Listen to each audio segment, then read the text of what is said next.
Fala galera, bem-vindos a mais um MetaCast. Muito bom ver vocês aqui, muito bom estar de volta. Não sei se vocês viram o episódio da quarta-feira passada, mas assim, estávamos num hiato de 2 meses, estávamos reformando aqui o estúdio, tem bastante coisa nova. Estamos voltando agora com vários episódios para vocês, então quero agradecer mais uma vez a audiência, vocês que ficaram aqui com a gente no canal, né? Continuaram inscritos. Dá uma olhada se você continua inscrito, que às vezes aperta sem querer, desinscreve, alguma coisa assim. E deixando um agradecimento, como sempre, para a CoinLivre, né, que é o nosso patrocinador master daqui. Vocês sabem já bastante do projeto, mas depois eu dou mais uma pincelada no final do programa.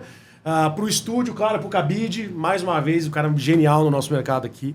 E vamos que vamos, né? Bom, eu tava com uma missão. O primeiro episódio foi do episódio que vocês estão já acostumados com o Kimura, né, que é o mais 18, vamos chamar assim. E ainda que a gente vai fazer alguns episódios diferentes aqui, eu queria aproveitar esse começo do ano e essa diferença de tempo, né? Porque a gente não se vê, não se fala faz 2 meses, se juntar tempo de gravação até mais tempo do que isso. Para poder meio que atualizar vocês de alguns dos assuntos mais, ou melhor, das vertentes mais importantes das coisas que a gente fala aqui. Seja a parte de empreendedorismo, a parte técnica, blockchain, finanças, startups, etc. E aí, eu tava no Mac Hub, como sempre falo para vocês irem, e eu encontrei o Jeff. Então o Jeff está aqui de volta com a gente, que já teve, mas já faz bastante tempo da primeira vez que você veio, né, Jeff? Acho que mais de um ano, com certeza.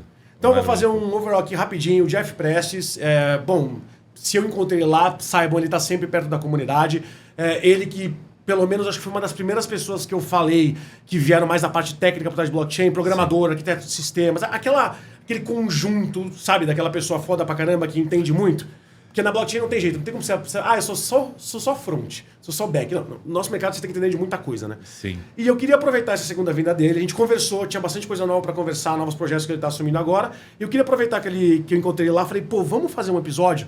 Porque eu acho que é o suficiente pra gente poder comentar de tudo que tem acontecido nos últimos meses, pelo menos na área mais técnica por trás do que a gente faz, para poder ver um pouco da tua opinião, para você que entende realmente do que tá acontecendo, você que realmente tem material para poder criticar uma outra ação, uma outra coisa que está influenciando o nosso mercado. Então, acho que essa era a minha ideia. Então, bem-vindo mais uma vez, Jeff. Obrigado mais uma vez pelo convite. Uma alegria estar aqui com vocês. Show de bola. Cara, quer fazer um overview rápido sobre, tipo, eu falei mais ou menos esse programador que está em sistemas, mas quer dar uma geralzinha nas áreas que você toca? Não, obrigado. Acho que você fez uma boa introdução. Acho que você tocou num ponto muito, muito interessante também. Você acaba... nesse ecossistema Web3, você acaba tendo que entender ou trabalhar com várias tecnologias, né? Então, desde você entender um pouco de infraestrutura, entendendo um pouco também, né, então os nós, depois entendendo dos smart contracts e depois você entendendo um pouco do front-end, né? Ou seja, com aquela camada onde o usuário pode estar interagindo com os smart contracts ou com o blockchain. Então, a gente acaba se especializando numa coisa ou outra, né? Então, no meu caso, o meu forte mais mesmo é smart contract, depois a parte de infraestrutura, né, da rede, e aí menos, que aí realmente não é uma coisa que eu sou talentoso, que é a parte de front-end. Realmente, se eu pedir, poxa, Jeff, hoje precisa criar faz um wireframe para mim. Não dá não. O wireframe não vai. Eu faço a página, mas assim, realmente assim, toda aquela parte leigos, bonita. Né? Eu faço a parte lógica por trás do que os botões fazem, mas achar que você vai ser um artista designer não é. Exatamente, não. Essa aí eu não nasci com esse dom, definitivamente. Mas em alguns momentos que você precisa, poxa, você precisa operar. Às vezes o importante não é tanto a beleza. Eu estava dizendo isso para os meus... Eu estou dando um curso agora para profissionais da Núclea, né, antiga CIP, e no começo a gente falava, olha, o pessoal fala muito de usabilidade Web3, se queixa, um chororô lascado, mas assim, entra numa tela de trade, mesmo tradicional, não estou falando aqui de Web3, estou falando de trade tradicional, que você vai interagir com, né, ações da Bovespa, dessa comparação, porque muita gente está no mercado com essa parte financeira. Então, meu irmão, é uma comparação válida. Então, exatamente. E aí aquela tela, para quem não é, digamos assim, profissional daquilo, cara, é medonho, entendeu? Então, e assim, o pessoal opera há quantos anos nessas plataformas? Então, a plataforma da Bloomberg, até hoje, aquela mesma cara, pelo amor de Deus. Isso aí. Então, assim, aí quando você vem para o mundo Web3, eu acho que pelo contrário, se você compara com essas plataformas, você vai... Estou falando aqui, sei lá, uma Aave, um Uniswap, mesmo algumas exchanges... Você tem uma Novadex da vida, são 3 cliques, a CoinLive 3 cliques, já tem muita coisa boa por aí. Então, você tem isso das exchanges centralizadas e mesmo nas exchanges descentralizadas também é muito mais fácil. E mesmo o MetaMask, o pessoal fala, instalar a carteira também. Hoje, por exemplo, o MetaMask você vê que está traduzido para português, os passos... Se você lê as instruções, são instruções bem claras, bem explicadas. Então, tem assim, botão para tudo. Exato. Então, assim, enfim. Mas, assim, se precisar criar, eu vou criar assim, uma tela simpática, funcional, mas, assim... E depois também não existe empresa de uma pessoa só, né? Exato. Claro, tem pessoas de outra área que são complementares. Aí o difícil é achar gente que entende o wireframe e sabe do que você está fazendo. Então, assim, entender daquilo ali... não, eu sei o que é, mas realmente talento para fazer aquilo bonito. Tem outros profissionais que trabalham bem. E aí, nesse contexto que... Então, tenho continuado. Acho que daquele episódio para cá, acho que o que eu tenho hoje buscado, né? E me aprofundado mais e até oportunidades que estão surgindo é na área de Zero Knowledge, né? Se quiser dar um overview pessoal do que é isso, porque é algo mais novo, o pessoal normalmente não sabe. Tá legal. Então, qual que é uma preocupação, por exemplo, até mesmo no Drex, né, com o uso de blockchain? Com a questão da... Eu vou dizer a palavra, acho que mais juridicamente até mais correta, confidencialidade. Por quê? A privacidade é algo que você tem para pessoas físicas. Então, hoje, quando você, num contexto onde, por exemplo, eu tenho empresas que criam e gerenciam as carteiras para os clientes, sejam eles pessoa física ou pessoa jurídica, e faz a transação na rede, assim, aquele endereço não tem como te identificar. Eu sei que vai ter gente que vai falar, principalmente aquele negócio da chain analysis, né? Tem outros players e tal. Mas... Eu digo sempre, falo, olha, ele pode até suspeitar ou te ligar a outras contas, mas se, por exemplo, você não... se você fizer uma transação e você não sabe, em uma exchange centralizada, da onde partiu, por exemplo, uma conta, não abrir seu dado... A escolha é tua, esse é o ponto. Exatamente. Você então, pode assim, escolher isso. Se ninguém vai saber quem você é. Exatamente. Então você tem ali a privacidade garantida. O que acontece é que em redes privadas ou em empresas que eu vou ter um volume maior de transação, aquilo chama tanta atenção que aí o pessoal pode presumir da onde vem aquela transação. Ou no contexto como o do Drex, você vai ter, onde você tem poucos players e esses players de uma certa forma são identificados, você acaba perdendo, e aí, por isso que eu digo a confidencialidade, porque são pessoas jurídicas. Então, elas não estão... A LGPD, por exemplo, não protege pessoa jurídica. O foco dela é pessoa física. Então, no caso ali, o pessoal fica muito preocupado com a confidencialidade. Poxa, vão saber o meu saldo meus saldos, o quanto que eu estou operando e etc. Até porque o que tem de MEI aqui no Brasil, de pequeno empreendedor, bem ou mal, as coisas estão vinculadas a você. Mas só que nesse caso, Ou seja, o CNPJ e o CPF se misturam, é isso que eu quero dizer.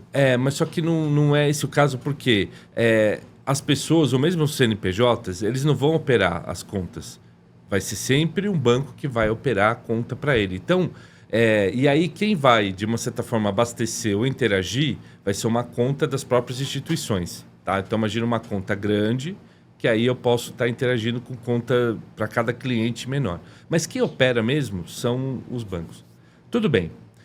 Onde eu quero chegar com tudo isso? A grande discussão é como eu protejo a confidencialidade para uma instituição não saber o quanto que a outra está operando ou posições, essas coisas. Que é o grande ponto também, mesmo na blockchain aberta, né, no Ethereum. Você, tudo bem, você não vai saber que eu sou o Jeff.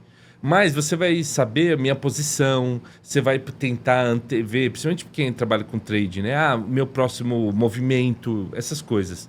Então, essa confidencialidade é algo que preocupa muita gente. E aí, já existia uma tecnologia, né, a gente chama de SNARK, né, que aí o pessoal deu um passo a mais, que trouxe o Zero Knowledge. Então, assim, falando em português mais claro, imagina que eu posso, eu envio para você uma prova de que eu sou o Jeff, mas eu não preciso mostrar, por exemplo, a minha carteira de motorista para você. Quem vai emitir essa prova é uma entidade em que você confia, tá? Então, porque, por exemplo, eu posso ser uma Ernst Young, pode ser uma ClearSale, pode ser um banco, que emite aquela prova e eu chego para você e mostro essa prova. Falo, ó, tá aqui, eu sou o Jeff. E tá aqui a prova de que eu sou o Jeff. E você, que não me conhece e que também não confia em mim, você vai fazer o quê? Você vai rodar o software que vai validar essa prova. E aí, como essa prova foi gerada, por exemplo, pela Ernst Young, você vai... peraí, na Ernst Young eu confio, uma empresa grande, sei lá, trabalha com auditoria. Então, tá legal. Então, beleza, você é o Jeff, eu confio. E aí vai. Então, já tem experimentos, já tem projetos no mundo até off-chain que usam, porque essa prova não está ligada necessariamente a só blockchain. Então, ou uma transação única. Não, exatamente, nem é uma única transação. Essa prova eu posso usar em várias situações. Só que encaixou como uma luva no contexto da blockchain, aonde eu quero, além de proteger a minha privacidade, eu quero proteger a minha confidencialidade, em muitos casos, né? Então, por exemplo, eu posso estar... por exemplo, eu faço um depósito para você, tá? De tokens, né? Num smart contract. E você, a sua contraparte, uma outra pessoa, ele vai gerar uma prova, né? Que você fez o depósito. Sim. Você passa isso para uma outra contraparte. Essa contraparte vai lá no smart contract e saca, né? Porque era como um cheque. Só que você, por exemplo, você não precisava colocar esse cheque nominal a alguém. Não, existe a pergunta é muito simples. Então, se você sabe a hash da pessoa e você pode verificar a pessoa pela hash, ela se identifica dessa maneira.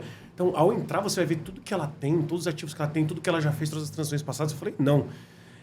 Primeiro, as pessoas têm que parar de achar que vai ser tudo tão complexo assim daqui para frente. Do mesmo maneira que você consegue hoje numa plataforma, sei lá, como um Facebook da vida, pegar ela assim nas suas preferências e falar assim, eu não quero compartilhar isso, clicar num botão, deverá ser algo assim. E no mercado financeiro não é muito diferente. O Open Finance veio já para poder ajudar muitas dessas coisas. Imagina se tivesse que fazer você, pessoa física, com tudo que a gente já tem que fazer para poder comply com o fisco, Receita Federal e tal. Se você tivesse que abrir todas as suas contas, a gente tem conta em 4, 5 bancos hoje. Puxar tudo aquilo, cruzar aquilo com a tua informação do teu contratante, quanto você ganha e tal. Hoje em dia, com o Open Finance, tá tudo junto já. E você fez o quê? Basicamente concordou. Então, a parte interessante para mim aqui do que você está me falando a gente está desbloqueando mais maneiras de fazer com que as pessoas tenham mais opções e mais controle da sua vida financeira e principalmente da sua... Eu não quero falar de novo a palavra confidencialidade, mas assim, ela vai poder escolher o que ela vai ou não compartilhar, o que vai estar acessível ou não por outras entidades, pessoas, etc. Isso é bom pra caramba, por sinal. Exato. Se for fácil, realmente, é bom pra caramba. Exato. E aonde, por exemplo, as pessoas... as empresas vão ganhar, né? As grandes empresas que têm a preocupação com a LGPD, que é uma lei importante, né? Que veio para ajudar muito o cidadão. E aquelas empresas sérias que levam a sério o LGPD, o Zero Knowledge também pode ajudar muito. Por quê? Eu posso... vamos imaginar que eu tenho... Que é muito comum hoje. O Banco A vai patrocinar o evento, o Show B. Ok? Muito comum hoje, os bancos... Sim, padrão. Acho que é difícil ver um grande festival, um grande show que não é patrocinado por alguma instituição financeira. Aí, obviamente, o que o banco quer de contrapartida? Que os clientes dele tenham, por exemplo, descontos. Ou direito a um lugar melhor no show, etc. Só que hoje, como é que é feito isso? Hoje, para a etiqueteira poder saber que você é cliente desse banco A, o pessoal precisa mandar os seus dados. Então, ou já manda o arquivo, ou manda via API, né? Vai consultar lá o sistema. O seu dado fica aberto. Vai ter que fazer verificação física. Você vai ter que mostrar a tua conta do banco aberta na hora da entrada, o que é ridículo. O tempo, o cartão, mas acaba... Isso eu acho que hoje já não tem tanto. Mas tem essa conexão online. tudo bem. Aí olha, o trabalho enorme dentro do Banco A, porque eles vão ter que ir lá auditar o sistema da tiqueteira para ver se não vai ter nenhum vazamento no meio dessa conexão, desse processo, aonde esse dado vai ficar e tal. Por quê? A LGPD fala, se acontecer uma falha aqui na tiqueteira, né, no organizador do show, o banco pode ser responsabilizado também. Então, Claro. Então, é uma preocupação grande. Porque, teoricamente, foi ele que compartilhou esse dado. Foi ele que Exatamente. informou que você, pessoa, era cliente dele. Exatamente. Então, ou seja, eu ouvi até de um profissional de compliance de uma grande empresa que ele falou, já teve projetos aqui que eu barrei o marketing. Falei, não pode, por causa da LGPD, eu vou ter problema, eu vou estar correndo risco e não. Então, imagina, isso está travando até mesmo, por exemplo, sei lá, realizações culturais. Aí, onde entra Zero Knowledge nisso? O Banco A, ele vai gerar uma prova para os clientes, né, de que, né, que eles são clientes da instituição, e aí passam para os clientes essa prova. Isso pode ser dentro do celular, ou um arquivo. QR, pode ser o que for. É algo bem simples. E aí, quando o cliente vai na tiqueteira para adquirir o ticket, ele só apresenta a prova.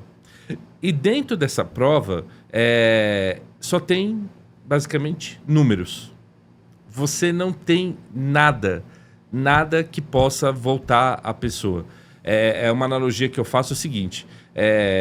porque uma preocupação na LGPD é com a pseudo-anonimização, que é o seguinte, tá bom, eu tiro alguns dados, eu tiro o nome, por exemplo, tiro o CPF, mas eu tenho outras informações que, dependendo com engenharia social, eu consigo até chegar ao dono da pessoa original. Faz sentido. Então, é uma preocupação também. Só que com o Zero Knowledge, não. Por quê? Eu peguei o dado, né? Quando eu gero essa prova, ele passa o que a gente chama de um circuito, né, que tem lá uma série de... É um programa que vai validar aquelas informações e ele gera essa prova de um jeito matemático. Que o validador, que é um outro software que é enviado para a etiqueteira, ela consegue, através desses números, validar a prova, que a prova é válida. Mas eu não consigo chegar ao dado de alguém, sei lá, CPF, endereço, tal, não tem nada que liga. A gente costuma brincar com o seguinte, a mesma coisa fazendo o paralelo do frango com nugget. Que, tá bom, depois que o frango é processado, você tem o nugget, mas você não consegue voltar a reconstruir, né? Fazer um frango com um bando de nugget, né? Com 10 quilos de nugget. Ou na prática, gente... Então, ou seja, desse jeito, o que acontece? Você, como cidadão, está seguro, né? A empresa, o banco, também está seguro, porque ele não correu risco, ele não está compartilhando o dado do cliente. E, ao mesmo tempo, a etiqueteira está segura, porque quem vai lá e vai pedir para comprar o ingresso com desconto, realmente é cliente do Banco A. Então, você traz segurança para todo mundo e, ao mesmo tempo, você a privacidade da pessoa fica preservada, a confidencialidade do Banco A fica preservada e a segurança de antifraude para a etiqueteira também é garantida. Todo mundo ganha. Vou dar um exemplo na prática para você, gente. Vamos supor que você realmente está num festival e você tem uma área específica, meio que uma área VIP só para clientes Itaú. Se você recebeu do Itaú aquele... Vamos chamar de QR Code mesmo, aquela validação, né? A prova, acho que é o termo correto, é a prova. Exatamente. Se você não comprou o ingresso, aquilo vai servir para nada para você, porque você não vai nem conseguir chegar naquela área VIP. Você não comprou o ingresso, você não vai nem entrar no show. Se você comprou o ingresso e recebeu isso do seu cliente, você entra. Aí tá chegando a área do camarote, a área VIP. Vai chegar para você, escaneia, por favor, você escaneia. Deu ok pro cara, ele vai botar pro escaneio do camarote, você entra. O cara que fez essa verificação não sabe quem você é. Exato. Não tem como saber. Exatamente. Então, esse é outro ponto interessante, porque hoje o que acontece? E, portanto, nem os demais patrocinadores, ou seja, sua informação está segura. Exatamente. E vai ser simples assim, tá? Eu dei um exemplo real. E é simples. Assim. E outra coisa interessante, né, que você falou, muito legal desse exemplo, porque hoje o segurança, o cara que está na porta lá, ou ele vai ver o seu cartão, ou ele vai ver ou ele vai mandar o seu você crachá, abrir a conta do Itaú para provar. Mas ele vai ter que ver a tua informação de qualquer maneira. É horrível isso. Mas, por exemplo, ele vai ver, vai te pedir um documento, por exemplo. Sei lá, me mostra aqui que você tal. Ou o teu ingresso vai aí ser ele vai ver o seu aí nome. também o assaltante vai saber que você é rico, que foi de área VIP. É horrível. Exato. Ou ele vai ver o seu nome completo, sua data de nascimento. Às vezes o cara bate o olho rapidinho ali já, entendeu? Ele já vai ver uma série de informações que ele não tem que ver. Entendeu? Então, realmente, o Zero Knowledge traz essa proteção muito grande para a pessoa e também... E nem o serviço de bar, e nem a moça que vende para você os tickets para você comprar as coisas daquele evento. Nenhuma das pessoas tem que saber quem você é. Exato. Nenhuma delas tem que saber. Exato. A sua identificação, ela pode ser, tipo, momentânea. Aquilo pode servir só para aquele show e mais nada. E justamente é essa a ideia. Até porque o Itaú saber quantas pessoas usaram aquele coisa dele, para saber se fez sentido ou não fez sentido, se bateu com as informações. Até uma maneira de fazer uma auditoria do evento, né, para eles. Exato. Junto da ticket, olha, fez sentido? Realmente, ninguém entrou de gaiato lá. Por quê? Tinham 500 pessoas no camarote e a gente liberou 500 com o teu QR Code lá. Maravilhoso. Até para a etiqueteira, para o controle do evento, realmente um controle muito maior. Não tem como alguém estar lá dentro que não tenha feito aquele processo. Exato. Não tem como pagar o segurança para entrar. Não funciona assim. Exato. Né? Eu quero te fazer um comentário. Então, isso só para te trazer, isso tá para que as pessoas que estão assistindo a gente saibam. Então, uma tecnologia que está servindo não só para situações on-chain. Então, por exemplo, é uma tecnologia que está sendo estudada e testada no ambiente do Drex, tá? Então, vai desde esse nível de uso até esse outro nível que a gente está falando agora, para shows, onde eu tenho compartilhamento de dados, então tem integração entre empresas. Então, o caso que a utilização de Zero Knowledge abarca muitas indústrias. Então, eu acredito que é uma tecnologia que daqui para frente, à medida que as empresas, os funcionários de tecnologia vão entendendo, vai ser mais e mais usada. Show de bola. Cara, fazer um comentário. Eu tenho seguido no Instagram um perfil, eu não vou lembrar o nome agora, acho que é Brunão, alguma coisa Dev, alguma coisa assim. Ele é desenvolvedor, né? E o perfil dele, basicamente, ele faz, eu não sei se é ele mesmo, né? Ou se é uma persona que ele criou lá. Ele faz o dev revoltado que fica tirando a dúvida da galera, né? Basicamente. E teve um comentário recente que ele fez que tem tudo a ver com o que a gente estava comentando no começo, né? Que ele falou assim, vem aqui falar para mim, porque eu não sou bom de exatas, então eu fui fazer desenvolvimento. E ele falou assim, cara, se você quer ser um bom desenvolvedor, você tem que saber tanto de tecnologia quanto você sabe de matemática. Porque a base do desenvolvimento é lógica. Então não tem como você separar as coisas. Por que eu estou usando isso como comentário? Qual é o seguinte, quando a gente falava lá no começo do ano passado, a maior parte do que estava sendo feito no nosso mercado, que as pessoas viam, tá? Não estou generalizando que as pessoas viam, era uma coisa que tinha a ver com exchanges, troca, P2P e tal. Tinha uma coisa, a maior parte delas tinha a ver com o mercado financeiro. O que é um absurdo, porque essa tecnologia precisa ser usada para muita coisa. Aí passa-se um ano, estamos falando aqui de novo. Quando eu estou explicando para um dev o que eu preciso de um smart contract, tem muitas coisas lá envolvidas, não é só mercado financeiro. Não adianta o dev saber só agora lógica e programação. Ele vai ter que entender algumas outras coisas para poder entender o que o outro lado está pedindo. Só que agora esse outro lado não está pedindo só coisas relacionadas ao mercado financeiro. Constrói uma mini exchange para mim, constrói uma P2P, constrói uma carteira automatizada, uma IP, enfim, que seja. Não, agora a gente está falando de, literalmente, aplicações como essa, de documento único, a gente está falando de aplicações no direito, de assinatura de contratos.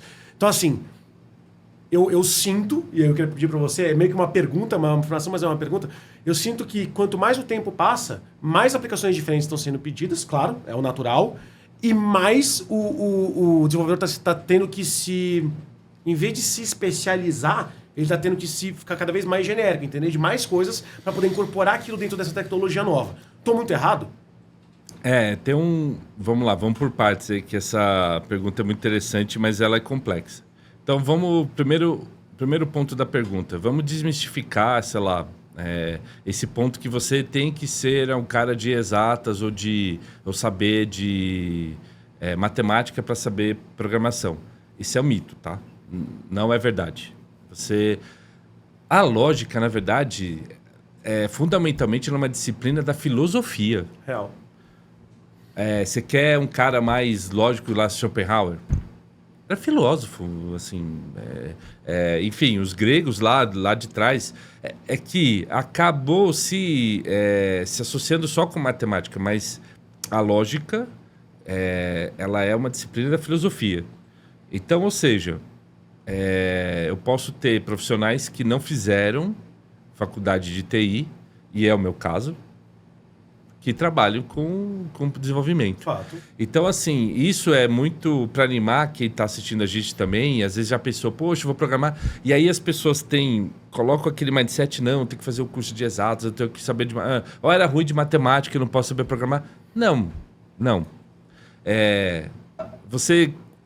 Se você consegue ordenar pequenas ações e você colocá-las em prática, isso é programação.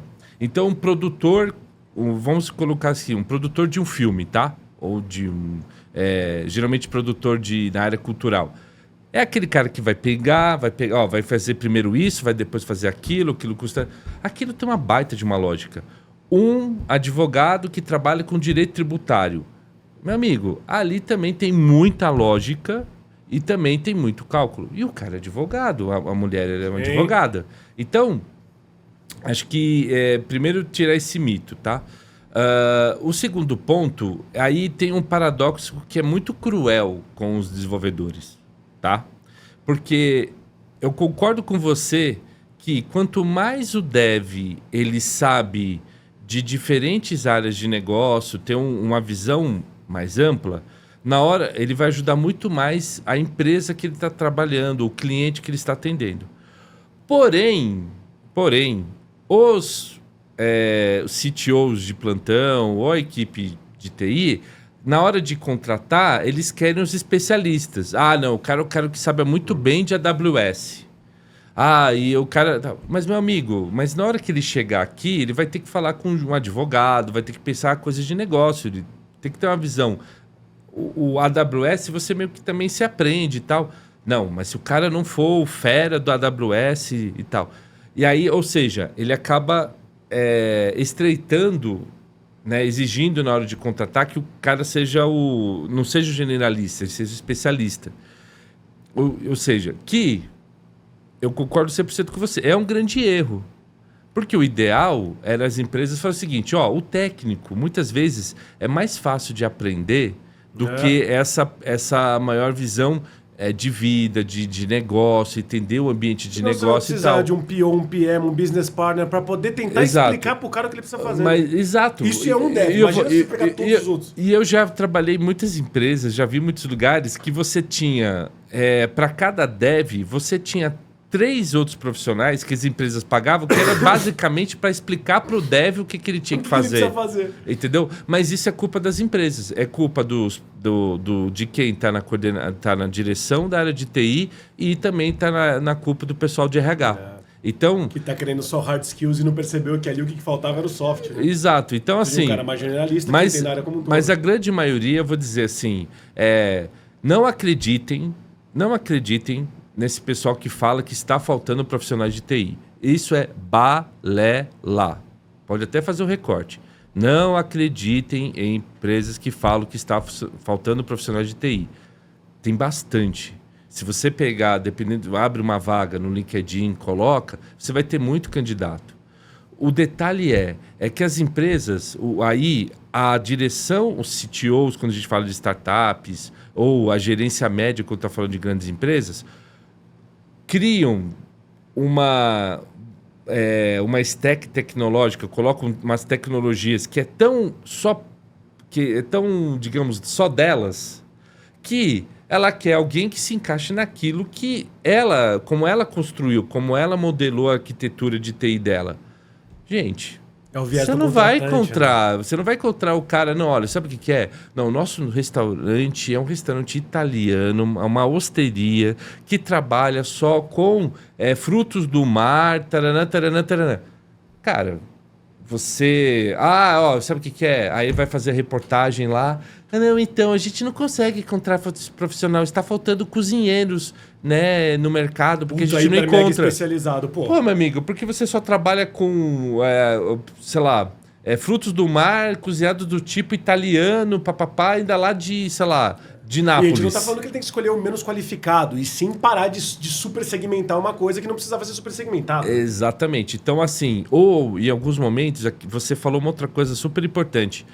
Eu não filtrar as pessoas tanto pelo hard skills, Mas assim, ver nos soft skills dela, essa pessoa, qual a capacidade dela de aprender, qual a capacidade dela de mudança e de se adaptar. Olha, aqui a gente cozinha, tá bom? Frutos do mar italiano. Tô vendo aqui que você é um cozinheiro, já tem 5 anos de experiência e trabalhando com frutos do mar. A gente trabalha aqui de um jeito que os italianos cozinham, né? Nossa cozinha é essa. Você tem interesse? Tá, tenho. E a pessoa se adapta? Legal, essa é uma pessoa que você traz para a empresa. Porque se amanhã você resolver adicionar outro item no seu cardápio, você vai fazer muito bem. O que acontece muitas vezes aí vem a empresa. Eu estou prestando consultoria para uma empresa que ela ganhar dinheiro muitos anos dos anos 2000 fazendo um determinado tipo de serviço, só que a regulamentação mudou. Esse serviço agora já não rende mais, já não dá mais dinheiro, já a tecnologia... E ela está com dificuldade, porque ela contratou tanta gente que era só especialista naquilo, que sabia só fazer aquilo, e era gente que não tinha esse soft skill de mudança. De novo, só deixar muito claro, isso não significa que não tenham demandas específicas. A gente precisa de alguém que code em Python por causa disso, daquilo. Existe isso. Principalmente quanto mais você vai para empresas grandes, que tem muitos profissionais, as coisas são mais segmentadas, pode até fazer sentido. Mas eu vou te falar por experiência própria que o que eu vejo, o que eu sinto mais falta no meu dia a dia, até internamente, por exemplo, teve uma época, a gente precisava de um DevOps. Ninguém falou sobre linguagem, nada disso, precisava de um DevOps. Eu precisava de alguém que entendesse de integração de base de dados, BI. Uhum. Veja, eu não falei nada sobre a linguagem, eu não falei sobre... o leque era muito mais aberto do que, eu preciso de alguém de Python para fazer back. Não era nada disso, era muito mais amplo. Eu precisava de um arquiteto de sistemas, um data miner. Isso. Exato. E eu nem testava a linguagem, o ponto era esse. Tipo assim, beleza, você gosta desta área, você é bom desta área. Tá bom, agora vê o que a gente está fazendo e me fala se a sua curva de adaptação seria... Entendeu? Então eu tenho visto, é até interessante ver umas vagas há pouco tempo atrás, que aí realmente era o Python, mas que o cara tinha que saber trabalhar com AWS, tal, enfim. O que eu vejo e aí falando no ambiente mais de blockchain e tudo, que, por exemplo, esse ambiente da rede, como é um ambiente mais controlado, mais especializado, isso ajuda muito. Então, por exemplo, eu sei Solidity, tá bom? Então ele consegue operar em várias blockchains, né? Agora, tem vagas que o pessoal fala, olha, mas aqui o cara precisa ter experiência, sei lá, em Uniswap V4 e tal. 4 anos de Solidity, nem tem há tanto tempo assim, tá brincando? Então, aí você fala, poxa, eu nunca trabalhei. Exato, aí vai falar que vai faltar... É complicado. Então, eu acho que assim, um exemplo que eu queria dar, que eu até acho interessante, é que eu tenho, por exemplo, é o Banco do Brasil, e o que eles fazem? Muitas vezes entram pessoas que são generalistas, porque vêm para o concurso público, e eles fazem um trabalho muito grande ao longo do tempo com o profissional, dando treinamento para o pessoal, e se especializando e tal. E aí a gente vai ver, uma empresa pública, vai ver o resultado que eles vão liberar. Quantos bilhões eles lucraram? Entendeu? Ou seja, investir em pessoas dá dinheiro, entendeu? Então, assim, vai ter retorno, né? Leva mais tempo? Leva. Mas se você... E se você achar a vaca que voa, provavelmente ela vai ser cara pra caramba. O pessoal não pensa nisso. Ele quer, quanto você quer pagar? No cara padrão, mas eu quero um cara hiper especializado. Ele, não. Exato. Vou pagar 6 pau no programador sênior que saiba 70... Não vai. Não vai. Isso é motivo de chacota em grupo de dev. Vira e mexe, o pessoal pega alguns anúncios de vaga, e joga coloca lá e vira a empresa vira motivo de piada. Mas, então, por exemplo, eu acho que hoje no mercado até blockchain, principalmente falando do mercado brasileiro, eu acho que já tem bastante profissionais. Então, assim, a gente não vive, falando ainda mais no ecossistema Ethereum, a gente já não vive mais assim, falta de profissionais. Para ambientes Polkadot e Solana, já é mais complicado. Por quê? Porque essas redes, os fundadores dela, resolveram usar uma linguagem de programação chamada Rust para desenvolver os smart contracts. E é uma linguagem mais complicada. comparativamente para você aprender versus o que o Solidity te exige, é muito, muito mais complicado o Rust. Mas permite mais coisas, permite etc. Sim, mas só que acontece o seguinte, você vai ter menos builders na sua rede, então você vai ter menos aplicações, então é mais complicado. Então, E fica mais frágil também, né? Se você não tem como resolver problemas rápido por faltar profissionais naquela área, eu acho que o ecossistema, de maneira geral, fica frágil. Então Então é um desafio até nos últimos... Também uma novidade, né? Falando um pouco do meu trabalho. Então, nesses últimos 4 meses eu tenho me aproximado, né, do pessoal da comunidade Solana. Estou buscando, né? Então, a gente entender como funciona, fazer o entendimento, né, de como se escreve os smart contracts e tal. Feito isso, mas é um feedback que eu dei para o pessoal. Olha, a barreira de entrada para um dev, para um builder de vocês versus a barreira de entrada do Ethereum é maior. Então, hoje, se eu fosse uma barreira intelectual e até um pouco financeira, né? Porque aprender essas coisas custa tempo ou dinheiro ou os dois. Se eu fosse o responsável da Solana, né, acho que tem um fundador, enfim, esse equipe, o pessoal que toma a decisão, eu não investiria em marketing para traders, marketing para o pessoal awareness, não. Pegaria todo aquele dinheiro e investiria em cursos para devs. Precisa trazer builders. Bons builders vão criar bons dApps, vão criar boas aplicações e aí isso vai trazer traders. Né? A gente fala de smart contracts como se fosse uma coisa padrão. Não, é justamente o oposto. O smart contracts ele é tão específico quanto a solução que o outro lado precisa. Exato. Então, assim, a criatividade para poder fazer os smart contracts de uma maneira que seja mais lean, de uma maneira com menos linhas de código, de uma maneira que resolva o problema, dado que estamos falando de uma tecnologia nova, que é disruptiva, que é desintermediadora, com certeza você vai ver coisas cada vez mais interessantes. E é por isso que eu vejo muita gente, né? Você vê muita gente lá reclamando, mas eu não vejo ainda o Uber descentralizado. Aliás, dane-se descentralizado, né? Mas desintermediado. Eu não vejo aplicações bancárias que ainda são feitas em blockchain, nem nada disso. Eu falei assim, mas calma. Peraí, primeiro, uma coisa de cada vez. E segundo, essa é a base para você achar boas soluções. Se todo mundo faz apenas uma coisa só, você vai estar travado em soluções que resolvem aquele tipo de problema. A não ser que você tenha gente treinando para resolver outros tipos de situações, de novo, né, com smart contracts que tenham outras lógicas, que resolvam outros tipos de situações, que não tenham a ver só com a parte financeira, tal, enfim, você vai começar a ter essas soluções acontecendo, por sinal. E do último comentário que eu fiz, só faltou uma coisa, na verdade. Eu queria saber se é verdade, porque é uma percepção minha. Eu sou moderador de negócios, né, eu sou CPO, então assim, eu passo o tempo inteiro vendo pessoas com ideias e eu tento achar soluções para elas e encaminhar. E uma coisa do que eu falei anteriormente foi assim, eu estou vendo muita gente querer muitas coisas diferentes, de áreas diferentes, que usam blockchain, ou que deveriam usar blockchain, que falam que querem algo, mas não sabem que esse algo está na blockchain. Isso tem sido verdade para você também? Tem vindo clientes, de maneira geral, com solicitações, não vou falar mais difíceis ou mais simples, mas que envolvem outras áreas que não são só aquele padrãozão de área financeira, exchange e tal? Infelizmente, não. Infelizmente, não. Infelizmente, não. A grande maioria... ainda é o mercado mais ligado a trading, depois a área agora a área de tokenização, né? E também aí um grande impulso positivo que deu foi lá o presidente do Banco Central querendo, né, nessa área de tokenização criar a própria rede, que é o Drex, né? Tá fazendo esses estudos e, enfim, caminhando para isso. Acho que esse deu um grande impulso. Em outras áreas, eu acho que o pessoal está naquela zona de conforto. Então, assim, eu já ganho dinheiro desse jeito, a coisa tá bem assim. A água bater na bunda, né? Exatamente. Então, acho que é isso. Eu acho que um segmento que o pessoal já está começando a sentir que tem que se mexer e ver, e aí os reguladores tem aí uma grande importância para essa chacoalhada, realmente é a área de infraestrutura do mercado financeiro tradicional, tá? Então, assim, ainda são sistemas muito arcaicos, né? O pessoal com prazos ainda da época que se fazia no papel, né?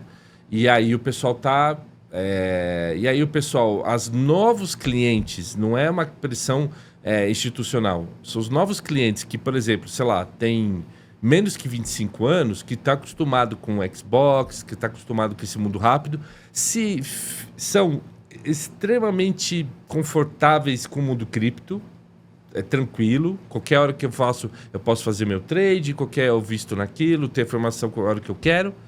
E essa geração, quando chega para investir no mercado tradicional, é isso? Eu tenho que fazer tudo isso? Esse tempo todo que leva? Então, esse pessoal aqui está precisando, eles já notaram, opa, a gente precisa se mexer e alterar e parar, não dá para esperar mais uma semana para controlar meus controles aqui que eu faço no Excel para conseguir liquidar uma posição. Cara, isso não existe. Então, aos poucos, esse pessoal está vindo. Aí tem alguns bancos que já largaram na frente. E aí você citou o nome, né? Então, por exemplo... Todos do Sandbox, da própria Bacen, né? Que estão se adaptando. Mas, por exemplo, você tem a maior instituição do país... junto com uma instituição que é um braço dele já vendendo cripto, isso já trouxe por exemplo, já trouxe uma mudança. Já tem outras instituições que aí os executivos que antes barravam, agora, poxa, vamos ver isso aí da gente vender cripto. Documento digital completamente. Já estão usando o blockchain agora para emitir documento CNH e tal. Eu sei, mas eu falo nesse mercado mais tradicional mesmo, financeiro, o pessoal já está vendo. Por quê? Quando um começa, e aí nesse caso nosso foi a maior instituição, não estou falando do Banco Chiboquinha. É o aceno do Bacen falando, cara. E o aceno do Bacen.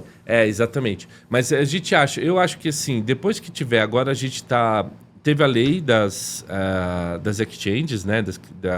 Os VASP, que agora. Aí agora o Banco Central está com consulta pública, né? O pessoal está colocando ali. Enfim, vamos ver. Acho que acabou anteontem, se não me engano, a consulta pública. Acho que foi, mas sim, mas estava até agora há pouco. Estava até agora há pouco. Então eles vão fechar a regulamentação.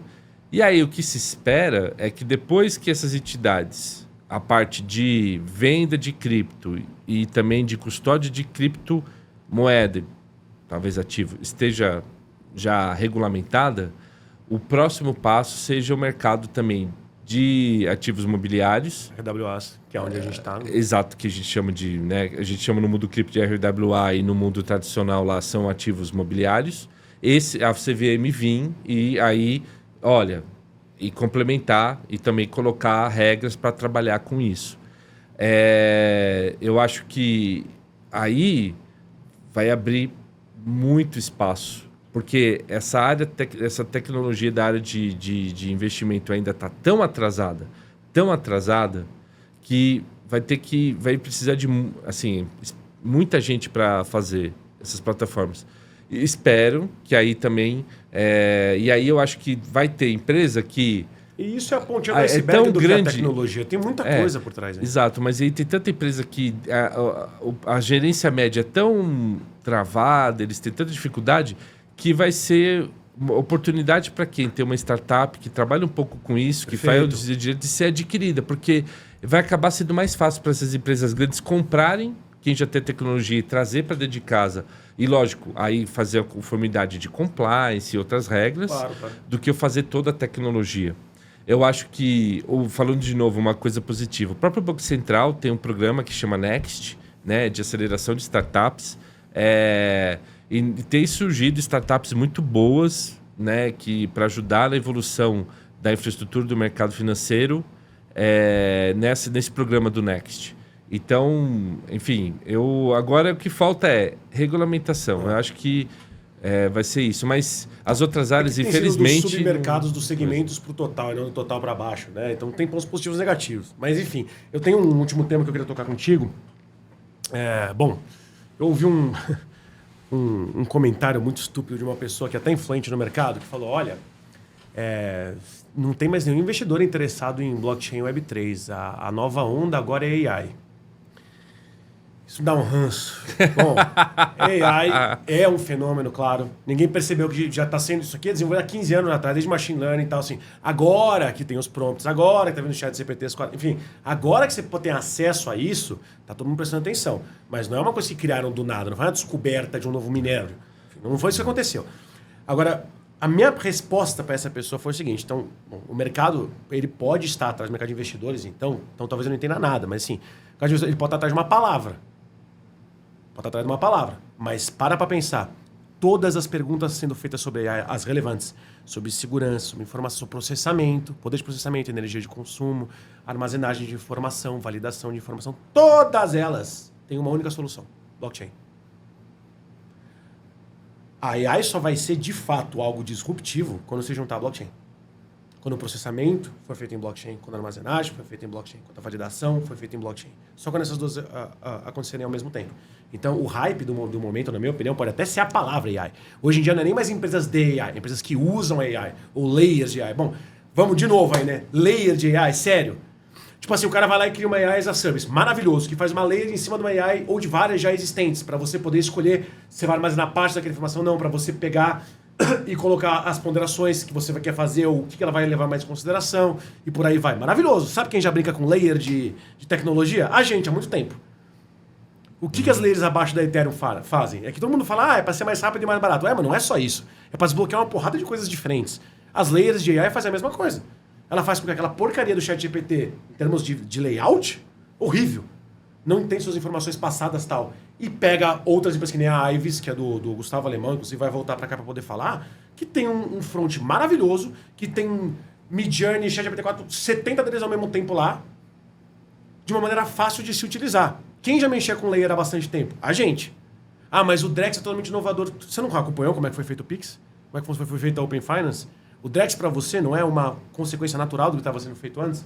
Então, assim, fiz esse disclaimer todo para poder jogar de volta para você. Na minha opinião, esse movimento de AI só vai impulsionar também a blockchain, que é mais uma coisa que eu fico falando. O pessoal só está olhando para a parte financeira. Eu olho para a infraestrutura, segurança, poder de processamento, facilidade de gerenciamento de dados, a não necessidade mais de LGPD. A blockchain está muito acima da LGPD. Ela é muito mais segura, inclusive não só para pessoas físicas. Então, eu tenho visto esse movimento com olhos muito positivos.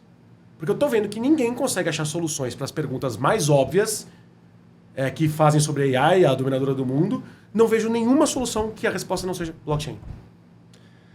Bom, vamos lá. De novo, outra pergunta... Tema gigante. Né? Outro tema gigante e uma pergunta complexa.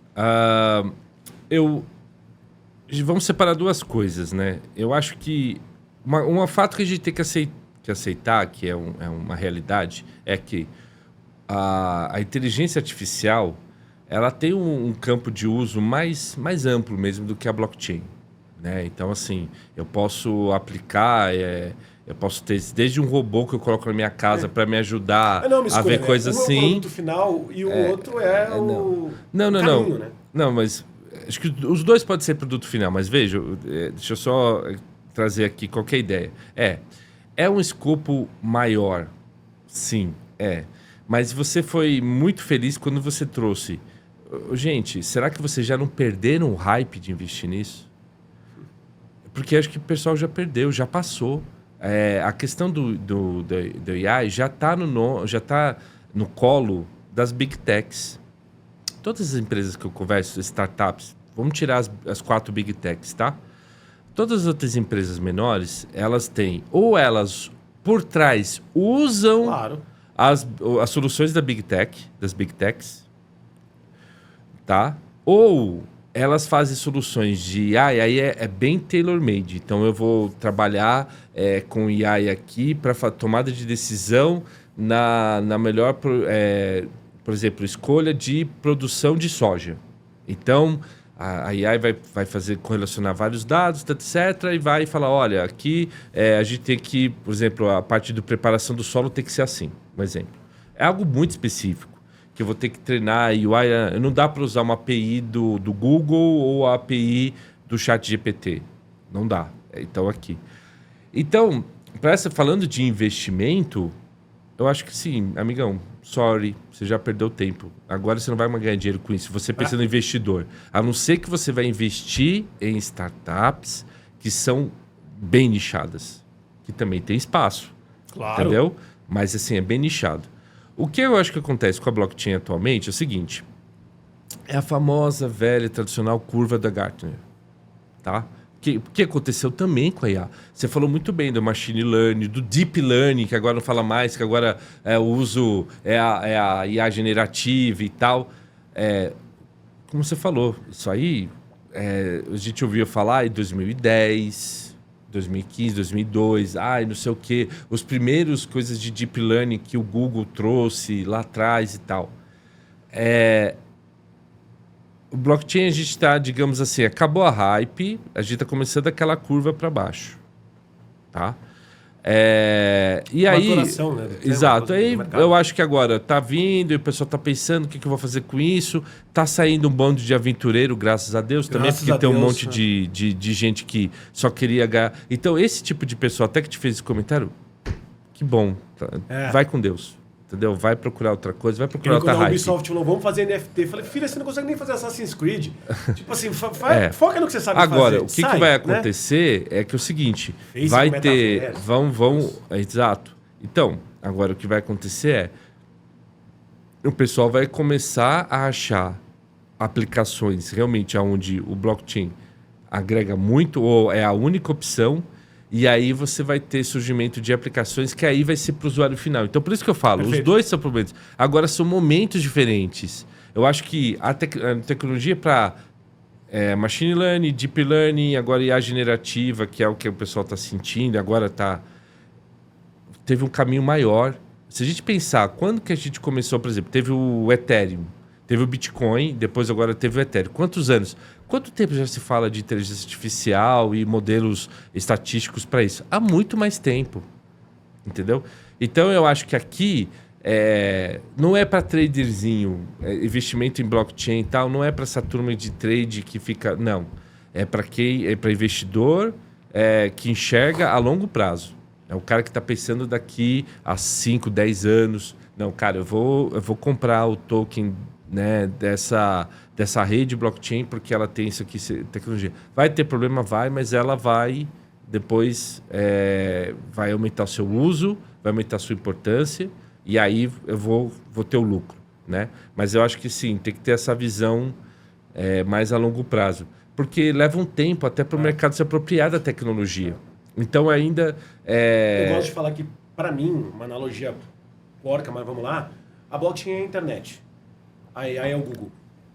Ninguém sabia como usar direito a internet, até você ter um buscador lá que você pudesse facilmente ir lá e... É isso. E eu acho que ainda no modelo blockchain ainda estão existindo ainda assim, você não tem uma rede única. E você deu outro exemplo maravilhoso, tá? Que dá pra gente falar. Quem é mais antigo, aí eu tô falando, quem é da minha geração, então 45 plus, lá pra frente...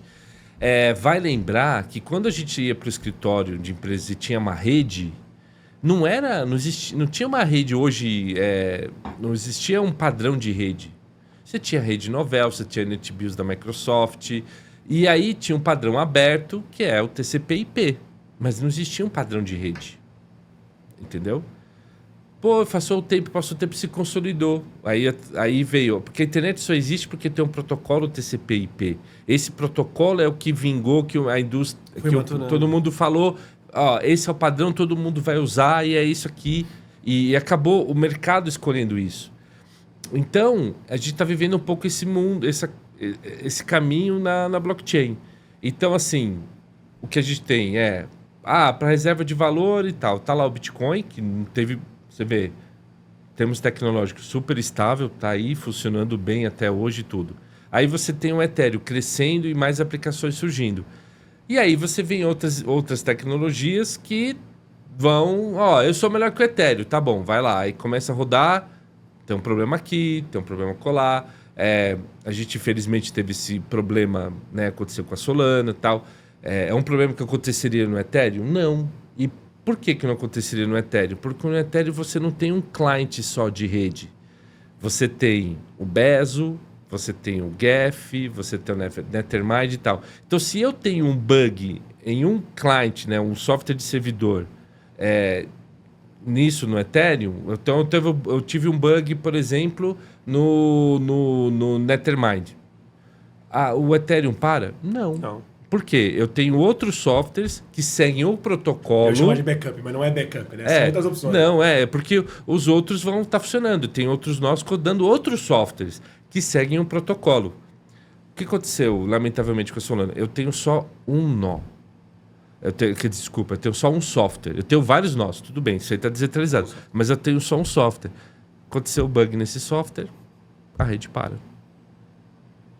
Entendeu? Eu tenho só uma equipe de desenvolvimento. Gente, lamentavelmente, devs são humanos, e também aí tem falham. outra linguagem de programação. E tem uma linguagem que a gente falou antes, né? Que é complexa, que é... Por isso que eu falei do não frágil. É qualquer... Exatamente. Então, você tem... Então, por exemplo... Então, são esses detalhes que aí eu falo que, poxa... Por isso que o Ethereum é forte. Então, eu acho que, assim, de novo... falando até acho que agora, por conta até do bump que deu do preço, a Solana está muito no hype e tal, né? Eu falo, eu acho que se eu fosse o diretor da Solana, para qualquer nível, mundial, a Latam e tal, o que eu investia? Eu pegava todo o meu dinheiro e investia em projetos com devs. Cursos, workshops, bolsas, é isso. Porque essa diversidade e trazer mais gente codando e tudo é o que vai garantir... E garante emprego quando o cara sair da porra do curso, né? Exato. Estimula ele a fazer e depois fala, depois você vem trabalhar. E depois você vai trazer mais força, né, para o seu ecossistema. E também, e aí talvez abrir, olha, a gente faz em Rust, mas vamos fazer, apoiar quem queira criar uma versão do Solana em C#, ou sei lá, em Go ou em Java, e isso exige investimento, entendeu? Mas é um investimento que a longo prazo vai compensa. Se pagar. Muito mais do que marketing, fato. Exatamente, né? Porque vai trazer. Não adianta nada você trazer awareness e quando dá uma merda, é mais gente sabendo a merda que deu, né? Vamos dizer assim. Você traz um monte de gente para algo que ainda é falho, quando você estiver trabalhando na base. Exato. É que nem tentar corrigir o problema da educação brasileira no ensino superior, cara. Você devia ter resolvido lá embaixo na escola de base. Na creche. Exato. Então eu fico muito assim, eu tenho colegas, pessoas sérias que estão trabalhando, né, com a Solana e tal, e trabalhando nesse marketing e tal. Imagina, como é que fica esse profissional no momento que acontece a rede para, e sendo que é a questão da blockchain, você tem que vender estabilidade.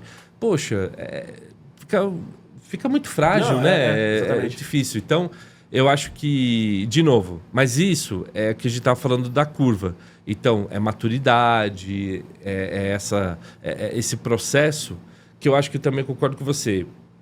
Eu ainda hoje, vamos ver se vai surgir um blockchain, alguma coisa melhor mais do que o ecossistema Ethereum. Ainda está em aberto, né? Mas acho que no momento que consolida... Para ser bem sincero, eu acho bem difícil. Eu confesso que eu estava apostando até nessa coisa da Solana, né? Quando aconteceu essa falha, e depois pensando nesse lado, eu também fiquei um pouco assim, cético, né? Fiquei um pouco, mas vamos ver, enfim, as coisas podem mudar. Mas eu acho que na hora que chegar esse padrão de rede, e aí todo mundo saber como usa e etc., eu acho que aí isso aí vai também ajudar a você trazer mais aplicações e mais usos genéricos e tal. Porque às vezes pode começar com o mercado financeiro, mas depois o pessoal vai usando. Vamos lembrar que, a gente falou de inteligência artificial, modelos preditivos começaram com o quê? Com o mercado de investimento, começaram com o mercado acionário, entendeu? Com robôs predizendo comportamentos de ações e eu indo lá e fazendo compra.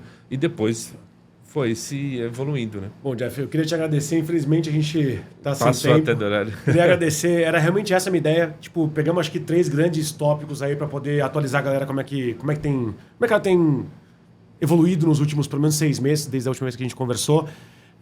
Fica o convite aberto aqui para a gente ter outras conversas sobre esse tema. Eu até tinha prometido, ainda não fiz um dia com várias pessoas dentro das mesmas áreas, só que, enfim, então, só tecnologia, beleza. Pessoas diferentes, de áreas diferentes dentro da tecnologia.